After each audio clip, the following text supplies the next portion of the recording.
कितने बजे घटना है और कितना नुकसान हुआ है यहाँ पर? ये अप्रोक्स अभी आधे घंटे पहले की कॉल हमें मिली थी कि प्लास्टिक के गोडाउन में आग है।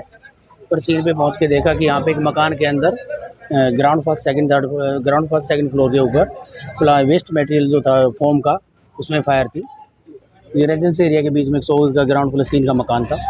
आग को कंप्लीट बुझा दिया गया है, कोई जान का नुकसान नहीं है। अच्छा, कुछ लोग ये कह रहे हैं कि पहले भी इस मकान में आग लगी है, दो तीन बार पहले भी, ऐसा कुछ पता चला हो? देखो, ऐसा तो हमें इस चीज़ का इन्वेस्टिगेशन का कोई पता नहीं है, बट अभी हम रिसेंटली जो कॉल मिली उसी की वो एक्शन यूज़ करके हम बता रहे हैं कि हो गया सब। तो जो फायर सिस्टम या ये सब जो फायर की जो लगाने सिस्टम है, क्या वो लागू? ये रेजिडेंशियल एरिया है, रेजिडेंशियल एरिया के अंदर फायर की रिक्वायरमेंट नहीं है, पर रेजिडेंशियल एरिया के अंदर फैक्ट्री अलाउड नहीं है। वो चल रही थी वेस्ट मटेरियल की, तो डिपार्टमेंट्स के काम है। किसी का था तो नहीं, कोई खबर नहीं, किसी आता तो उनकी कोई खबर नहीं है। लगभग कितना का नुकसान हुआ हो? नुकसान का तो हम कैलकुलेट नहीं कर सकते, वेस्ट मटेरियल था सारा। कुछ पता चला हो मकान मालिक से कि वो ऊपर रहते थे या फिर? नहीं, रहता कोई नहीं था मकान के अंदर, सर उनका वर्क काम ही होता था फैक्ट्री में। मेरा नाम महेंद्र यादव। ये फैक्ट्री मेरे पिताजी की है। अच्छा, कैसे आग लगी? कैसे आग का कुछ बता नहीं सकते, लेकिन हाँ, जहाँ तक हमें लगता है शॉर्ट सर्किट की वजह से है। गोदाम में कोई था नहीं उस टाइम, वो भी अच्छी बात है। गोदाम हमारा खाली था, बस उसमें थोड़ा माल था हमारा जो जल गया। लगभग हमारा 1-1.5 लाख का माल था, वो जल गया। 2 मंजिल का हमारा 3 मंजिल का ये गोदाम है, जिसमें अकस्मात आग लगी। कोई हमें पता भी नहीं था कैसे आग लगी। उस दौरान खैर हम गोदाम में कोई था नहीं, गोदाम हमारा शुरू भी नहीं हुआ था। हम सब बाहर ही मौजूद थे जब हमें ये पता चला। हमने आग बुझाने की कोशिश करी, हमने काफ़ी हद तक आग बुझा भी ली थी। उस दौरान दमकल की गाड़ी भी आ गई और उन्होंने सारा जो सिचुएशन थी उसको कंट्रोल कर लिया। अच्छा, किसी के हताहत होने की? नहीं, किसी को किसी तरह का चोट नहीं है, किसी तरह का मतलब जान माल की कोई हानि नहीं हुई है, ना किसी पड़ोसी को कोई नुकसान है। बाकी सब ठीक है। बस ये थोड़ी सी जो अकस्मात आग लगी, इसका हमें भी नहीं पता कैसे ये आग लगी। ये शॉर्ट सर्किट के कारण लगी है आग। किस चीज़ का गोदाम था? ये फॉर्म का गोदाम था, जिसमें आप कह सकते हैं स्क्रैप था, जिसमें हम माल को छांट कर आगे भेजते थे। फॉर्म है, किसी को साफ किया और उसको आगे भेज दिया। किसी तरह का कोई मैन्युफैक्चरिंग यूनिट किसी प्रकार की थी नहीं। अच्छा, इसमें कुछ लोग रहते थे क्या? नहीं, ये पूरा गोदाम था, सिर्फ प्रॉपर खाली रहता था। कोई किसी तरह का कोई भी व्यक्ति इसमें नहीं रहता था, कोई किराएदार नहीं रहता था। मेरा नाम सुरेंद्र मोहन पांडे है।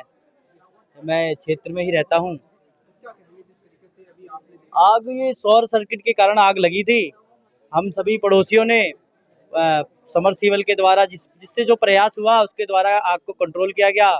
प्रेजेंट टाइम में फायर ब्रिगेड की गाड़ी भी आके कंट्रोल करी। सिचुएशन बिल्कुल कंट्रोल में है, किसी प्रकार का कोई नुकसान नहीं है। हाँ, कुछ सामान थे इसके अंदर, 1-1.5 लाख के समथिंग का सामान पड़ा होगा, वो जला है बस। अच्छा, तो क्या काम होता है?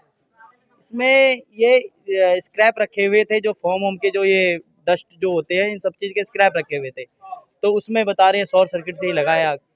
तो इस कारण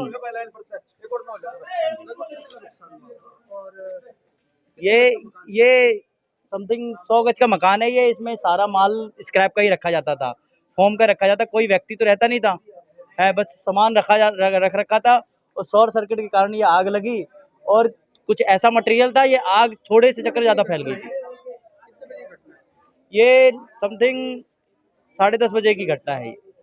यहीं रहते हैं पास में। जब आप समझ थे और कैसे पता चला? हमें तो पता चला जी वहाँ आग लगी है, तो हम लोग आए यहाँ पे। तो यहाँ के लोग जो है समरसीबल के वगैरह से इन्होंने आग बुझाने शुरू कर दिए थे, जिससे 3री मंजिल तक आग लगी थी। लेकिन ये जो भी है 100 गज का मकान है, जिसमें फोम का ही काम होता है इनका, बताते हैं शॉर्ट सर्किट की वजह से ये आग लगी है। और हालांकि कोई इसमें किराएदार नहीं रहता, ना कोई ऐसा कोई जान माल का या नुकसान हुआ हो, ऐसा नहीं है। और मतलब बचाव हुआ है। और उसके बाद फायर ब्रिगेड भी आई है, जिससे इन्होंने मतलब उसका ऊपर 3री मंजिल का आग फायर ब्रिगेड ने बुझाया, क्योंकि वहाँ समरसीबल का पाइप पहुँच नहीं पा रहा था इसके कारण। नहीं तो नीचे का 2री और 1ली मंजिल का इन्होंने समरसीबल से बुझा दिया था, और इसमें कोई जान माल का खतरा नहीं हुआ।